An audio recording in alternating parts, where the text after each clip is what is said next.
Over 80% of our viewers are not subscribed, so if you haven't already, please do so, it would be greatly appreciated. Often in the aviation industry, it is overlooked that when you look at a said plane, you're looking at the collective product of countless hours of research, testing, sleepless nights, scrapping, and reworking concepts.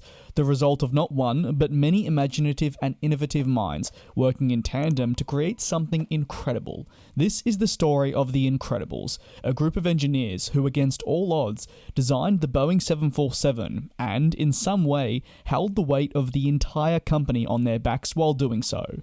In the modern day, with wide-body aircraft, generally known as jumbo jets, in the commercial aviation market, it can be easy to take for granted just how large of a step in engineering and technology designing and building the very first wide-body aircraft was.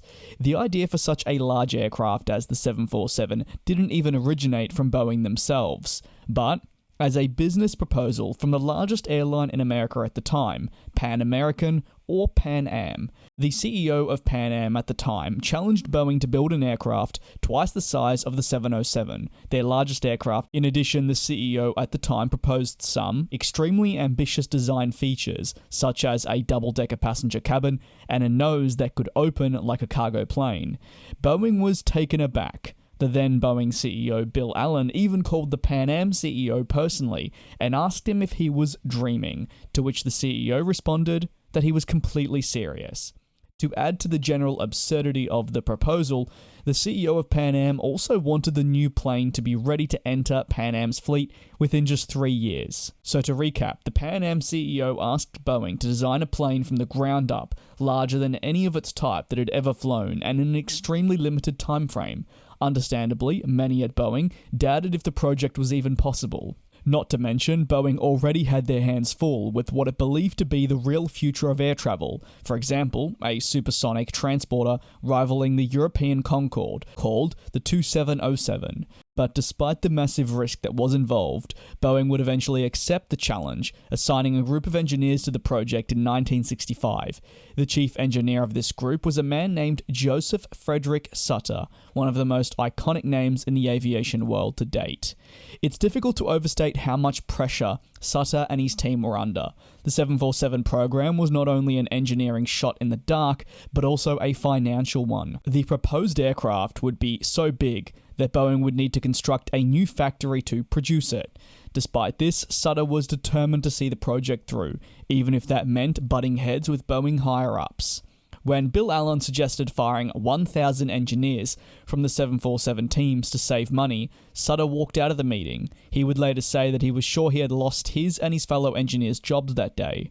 Sutter also negotiated with the Pan Am CEO. It was him who proposed the cabin of the 747 not to be two 707 fuselages stacked vertically, but sitting side by side, the very idea that created the wide-body aircraft. It wasn't also just Sutter who fought for the 747. All engineers worked to the bone. To quote the incredible Dwight Bates, Boeing Incredibles were those people who built the Boeing 747 in 16 months. We assembled the first 747 in snowstorms as they were constructing the building around us. The Incredibles slept at their desks rather than go home. I remember many times leaving to walk out to my car at midnight after working overtime. We were told in an all-hands meeting that if we did not FAA certify the 747, we could lose the Boeing company. In the end though, after 29 months of tireless work, the 747 was rolled out of the Boeing plant in Everett, Washington. Sutter and his team would be dubbed the Incredibles. In conclusion, the Incredibles' hard work and dedication built the iconic 747 in record time, and it was not easy. If anything, the Incredibles is a testament to the stories behind the planes in our skies and just how much goes into their creation. Whether you're taking a look at the upcoming Boeing 777X, slated to enter into service in 2025, or on a smaller scale, the upcoming A321XLR with Airbus. At the end of the day, these are planes, but they have a wealth of stories behind them, and all worth sharing. And the 747 Incredibles are truly at the top of that list. Thank you very much for watching our analysis on The Incredibles. This has been a highly requested video that I'm sure many of you were awaiting, so we very much appreciate the support, and we hope you enjoyed watching. If you have any fond memories of your time with the 747, you can drop it below in the comments. Until next time, take care, be safe, enjoy the festive season, and we'll see you next time.